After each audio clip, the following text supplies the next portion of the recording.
Moments ago, something happened in Westminster that no one, not even the palace press office, saw coming. King Charles III just broke royal protocol on live television, leaving Prime Minister Keir Starmer frozen in disbelief and the world watching in stunned silence. It began as a routine diplomatic ceremony, the signing of an international environmental accord between Britain and several Commonwealth nations. The event was meant to be symbolic, handshakes, smiles, and quiet formality. But as cameras rolled inside the Royal Gallery of Parliament, the King suddenly did the unthinkable. After Starmer delivered his prepared remarks praising modern leadership unafraid of difficult reforms, the monarch stepped to the podium and went completely off script. His advisors exchanged horrified looks. Charles took a breath, adjusted his notes, and said in a steady, deliberate tone, "Reform is noble only when it remembers those who will live with its consequences." The room fell silent. Starmer shifted uncomfortably, realizing the King's words cut straight through his policy speech. For decades, British monarchs have avoided public criticism of government. That's the iron rule of constitutional neutrality. But this wasn't neutrality. It was a warning from the throne. Cameras flashed. International broadcasters carried the moment live. Within minutes, social media exploded. King Charles breaks protocol. Royal rebuke, live on air. Hashtags. King Charles and Bar Royal shock hit millions of views in under an hour. Inside Downing Street, aides scrambled to control the narrative. Official statements called the King's remarks personal reflections on heritage, but no one believed that spin. Because buried beneath the diplomatic language was a direct challenge, a royal critique of Starmer's controversial cultural funding cuts that had closed dozens of historic preservation projects the Crown once endorsed. Behind the scenes, sources say Charles had tried for weeks to reach the Prime Minister privately. Letters were exchanged. Meetings postponed. Starmer's office reportedly dismissed the King's concerns as out of scope for constitutional discussion. To Charles, that meant one thing: silence had become complicity, so he broke the rule every monarch lives by. He spoke his conscience publicly. Veteran royal correspondents described the moment as a seismic shift in the modern monarchy. One reporter whispered on live feed, "He's never done this before, not even close." The fallout was instant. Crowds gathered outside Buckingham Palace holding signs reading, "Stand with the King and protect our heritage." Others accused him of overstepping, tweeting, "The Crown must stay neutral." The country was split right down the middle, but the real drama unfolded after the cameras turned off. According to insiders, when Charles and Starmer met privately moments later, the conversation turned fiery. Witnesses overheard raised voices, the King insisting that Britain's moral identity cannot be balanced like a budget. Starmer, visibly tense, reportedly replied, "With respect, Your Majesty, that's politics," to which Charles answered, and this quote, now leaked, has set the internet ablaze. "No, Prime Minister, that's principle." For the first time in modern history, Britain had witnessed a monarch defy his own government in public. And according to those closest to the palace, it was only the beginning.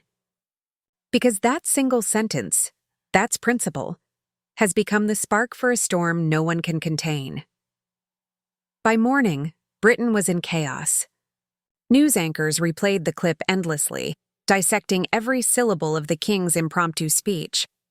International headlines screamed, "King Charles breaks royal protocol." Prime Minister blindsided by monarch.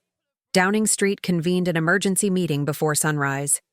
Senior ministers urged Starmer to issue a calm statement, emphasizing unity and respect.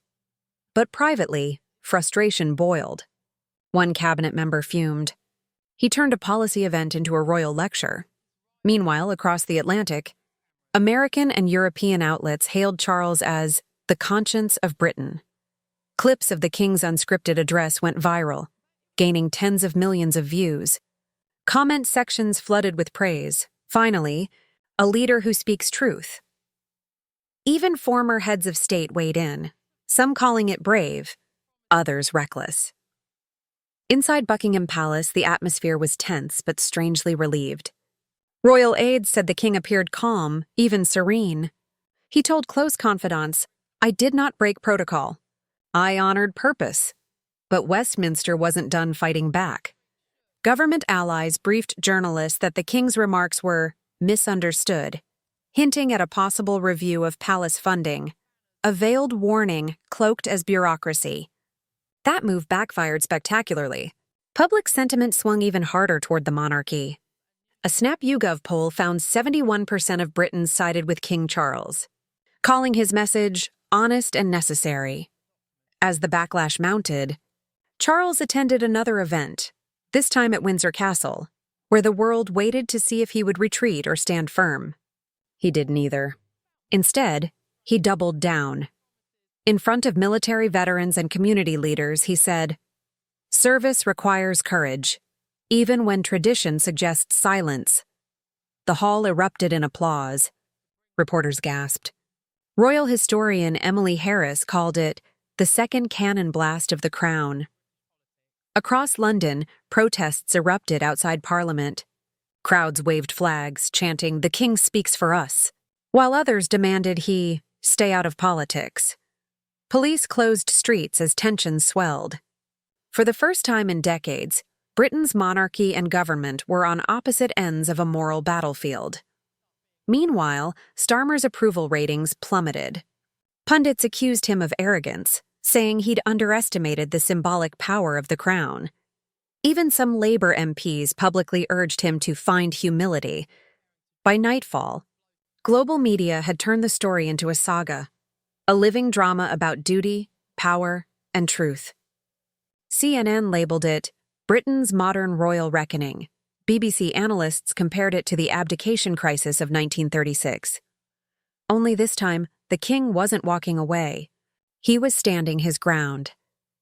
Finally, as London slept, the palace released a brief written statement, 22 words that changed everything. The king believes integrity and heritage are inseparable. His commitment to both remains absolute. No politics, no apology, just conviction.